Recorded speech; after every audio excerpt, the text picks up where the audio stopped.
Bonjour les petits loulous, je suis Luna la fée. Suivez-moi et laissez-moi vous conter une merveilleuse histoire. Moana était debout au bord de la forêt, ses yeux noisettes brillant de curiosité. Elle avait entendu un son étrange, presque comme un murmure sorti de nulle part. Koa, son petit cousin espiègle, était à ses côtés. Son short encore couvert de sable de leur matinée passée à jouer sur la plage. « Moana, tu as entendu ça ?» demanda Koa, ses yeux pétillants d'excitation. « Oui, je crois que la forêt essaye de nous parler », répondit Moana, son cœur battant vite d'anticipation. Ils pénétrèrent sous le couvert des arbres, où l'air était parfumé de l'odeur des fleurs sauvages et des feuilles humides. Tout autour d'eux, ils pouvaient entendre le doux murmure des arbres, comme une chanson qu'ils ne comprenaient pas encore. Alors qu'ils marchaient, un grand arbre aux racines anciennes se mit à bouger légèrement. Ses branches s'étendirent gracieusement pour former une silhouette impressionnante. C'était Tané, le dieu des forêts, majestueux et bienveillant. « Je suis Tané », annonça-t-il avec une voix résonnante comme le vent à travers les branches. « Je vous ai appelé ici pour aider à sauver notre maison, la forêt, qui est en danger. » Moana échangea un regard avec Koa. Elle savait qu'une grande aventure les attendait. Tané, avec sa voix douce comme un chant d'oiseau nocturne, expliqua à Moana et Koa que quelque chose d'important était en train de s'assécher dans la forêt, une source sacrée cachée, essentielle à la survie des arbres. Une pierre a été déplacée par des enfants imprudents, dit-il. Ceci doit être réparé, sinon la source restera à jamais tarie. Nous devons trouver la pierre, déclara Moana avec détermination, ses yeux pétillants de courage. Koa hocha la tête énergiquement. « Montre-nous le chemin, Tan, » répondit-il enthousiaste, en essuyant le sable de son short. Tan étendit un long bras branche vers un sentier caché couvert de feuilles vertes et de fleurs éclatantes. « Suivez ce chemin, » expliqua-t-il. « Les oiseaux vous guideront. » Moana et Koa commencèrent leur quête, excités par l'aventure qui les attendait.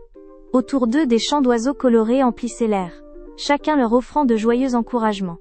Le sentier serpentait à travers les arbres géants, et chaque pas résonnait avec une musique presque magique. Les cœurs remplis d'espoir et d'énergie, Moana et Koa savaient qu'ils devaient à tout prix protéger la source. Alors qu'ils s'avançaient de plus en plus profondément dans la forêt, soudain une ombre noire glissa entre les arbres. Ils ne savaient pas qu'ils étaient observés par Kaou, l'esprit jaloux. Kaou ne voulait pas que la source soit sauvée. Caché derrière un grand tronc, il chuchota aux lianes de capturer les enfants. Comme des serpents vivants, elles se glissèrent autour de Moana et de Koa. Moana, rapide comme l'éclair, attrapa son coquillage tranchant. « J'ai une idée pour nous libérer !» lança-t-elle. Elle tailla les lianes d'un mouvement rapide et précis. Les lianes, coupées, tombèrent mollement au sol. Koa, sans se laisser démonter, ramassa des noix du sol, et commença à les lancer vers l'ombre pour la distraire. « Reculons lentement !» murmura-t-il avec un clin d'œil complice. La ruse marcha, et l'ombre de Kaou disparut dans la forêt, ses murmures de frustration vivent encore dans l'air. Les deux enfants se regardèrent, soulagés mais assurés de la dangerosité de leur mission. « Nous devons trouver cette pierre vite avant que Kaou ne revienne, » dit Moana, plus déterminée que jamais. Ensemble, ils continuèrent leur chemin, conscients que le temps était compté. Après de longues minutes de marche, Moana et Koa atteignirent enfin une clairière ouverte. Au centre reposait la pierre ancestrale, gravée de symboles qui semblaient briller avec leur propre lumière secrète. Moana s'approcha prudemment. Elle passa sa main sur la surface rugueuse, ressentant l'énergie qui y pulsait. « C'est ici, » murmura-t-elle avec révérence. Koa regarda autour de lui, inquiet. « Nous devons faire vite, avant que Kaou n'apparaisse à nouveau, » dit-il d'une voix douce, mais ferme. Avec précaution, ils soulevèrent ensemble la pierre. Elle était lourde, et chaque mouvement nécessitait un effort coordonné. Un peu plus à droite, guida Moana, concentré. Finalement, avec un dernier effort et un soupir de soulagement, ils parvinrent à replacer la pierre à son emplacement originel. Les symboles brillaient soudainement plus intensément. Un bruissement se fit entendre, et l'eau commença à jaillir de la source avec un murmure enchanteur. L'énergie circulée rejaillissait à travers le sol et jusqu'aux racines des arbres, apportant avec elle la vie et la joie de la forêt. Ils se regardèrent, le cœur léger, sachant qu'ils avaient réussi.